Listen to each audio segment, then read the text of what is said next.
கிராமத்துல இப்போலாம் முக்காவாசி பேர் வந்து தோட்டத்திலேயே வந்து குடிபெயர்றாங்க. ஊருக்குள்ள வந்து யாருமே இருக்கறதில்ல. அந்த மாதிரி தான் மகிக்குட்டிக்கு வந்து லீவ் விட்டோனயே விளையாடுறதுக்கு ஆள் இல்லாம அலமோதிட்டு இருந்தான். ஸ்கூல் லீவுக்கு அத்தை பொண்ணோட பசங்க, தங்கச்சியோட பசங்கன்னு சொல்லிட்டு எல்லாரும் வந்திருந்தாங்க.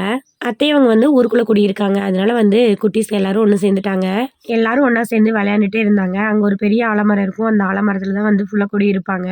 இந்த பூவரச மரத்த பார்த்தோனே எங்களுக்கு வந்து அந்த இலையெல்லாம் புடுங்கிட்டு வந்து, இந்த பம்பரம்லாம் வந்து செஞ்சு விளையாண்டுட்டு இருந்தோம். சின்ன வயசுல விளையாண்ட ஞாபகம் எல்லாமே வந்தது. ஈவினிங் போல தோட்டம் போலாம் அப்படின்னு சொல்லிட்டு போயிருந்தோம். அங்க போனா வந்து மாமா, அப்பா மாடு பால் கறந்துட்டு இருந்தாரு.